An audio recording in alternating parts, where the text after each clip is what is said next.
देखिए, पंचकुला के आसपास का हम ये कह सकते हैं कि जीटी रोड बेल्ट के ऊपर और ये अभी पूरा फाइनल माननीय मुख्यमंत्री जी के साथ मीटिंग करके उनके अध्यक्षता के साथ हम इसको तय करेंगे। लेकिन जो मेन हमारा जो ओपनिंग होगी वो हम पूरी ये है कि पंचकुला में होगी, और साथ ही में जो उनका रहने का सुविधा, क्योंकि ये ट्राई सिटी है। ये ट्राई सिटी में देखिए, मोहाली, चंडीगढ़ और पंचकुला ट्राई सिटी में आता है। तो यहाँ पर मुझे नहीं लगता कि कोई रहने की सुविधा कम पड़ेगी। और साथ ही में अगर हम देखें तो यहाँ पर एयरपोर्ट की सुविधा भी है, यहाँ ट्रेन स्टेशन भी है, बस की सुविधा भी है। तो यहाँ पर आने जाने के खिलाड़ियों की कोई दिक्कत नहीं। और स्पोर्ट्स ग्राउंड पंचकुला है। पंचकुला के पास अगर हम अम्बाला से टच करें तो वहाँ पर भी हमारे काफ़ी गेमों के नए स्टेडियम ऑलमोस्ट तय हैं, रेडी हैं। तो एक अच्छी बात, एक प्लस पॉइंट ये भी है कि हमारे पास अभी 1 साल से भी ज़्यादा समय है। लगभग मुझे जो लग रहा है कि जो गेम्स होती हैं वो वर्ष के अंत में होंगी 2021 में, क्योंकि 2021 में जुलाई और अगस्त में ओलंपिक्स होगी। और माननीय सेंट्रल मिनिस्टर किरण रिजिजू जी ने भी उस दिन प्रेस के माध्यम से यही कहा था कि हम ओलंपिक्स के बाद करवाएंगे। मंत्री जी, एक समस्या और है। हरियाणा का नाम जो है वो खेलों को लेकर विश्व स्तर पर है, लेकिन जो अब हरियाणा का युवा है वो नशे की चपेट में भी आ रहा है। लगातार इस बात को लेकर के शिकायतें हैं, और पंजाब इसको लेकर के पहले ज्यादा बदनाम था, अब वो हरियाणा की तरफ भी बढ़ रहा है। युवाओं से क्या कहना चाहेंगे, और नशे को लेकर के, क्योंकि आप सरकार में भी है, आपकी तरफ से भी क्या करेंगे? देखिए, नशा बहुत बुरी चीज़ है।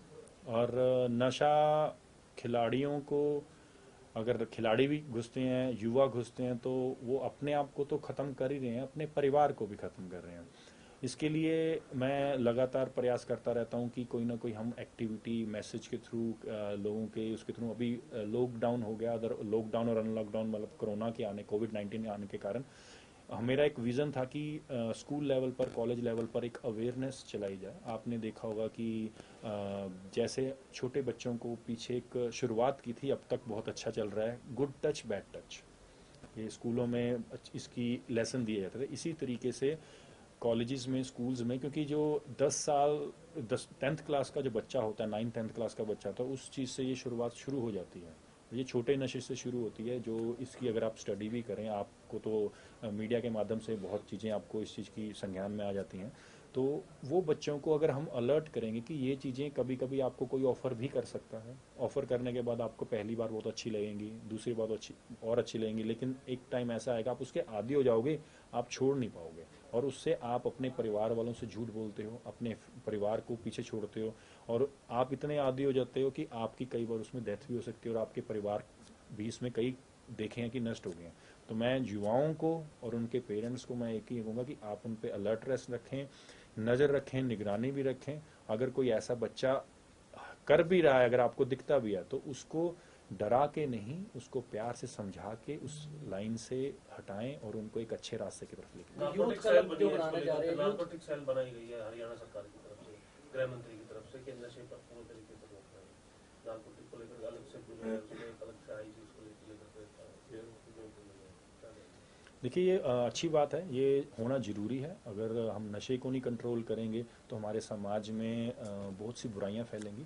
तो एक अच्छा कदम है हमारे माननीय अनिल विज जी का। यूथ क्लब बनाने जा रहे हो, उस कॉन्सेप्ट क्या है? यूथ क्लब का कॉन्सेप्ट है कि हमारा पूरे हरियाणा में हर गांव में एक यूथ क्लब होगा।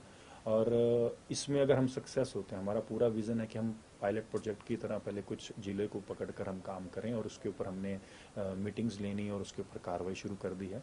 और इसमें अगर सक्सेस होते हैं तो पूरे देश का पहला स्टेट होगा जिसमें हर गांव में एक यूथ क्लब होगा। और इसमें हमारे प्रिंसिपल सेक्रेटरी योगेंद्र चौधरी जी मेरे साथ इस प्रोजेक्ट में लीड कर रहे हैं। मंत्री जी, इसके अलावा एक राजनीतिक सवाल है। 2019 के विधानसभा चुनाव में कुछ खिलाड़ियों को भारतीय जनता पार्टी ने मौका दिया।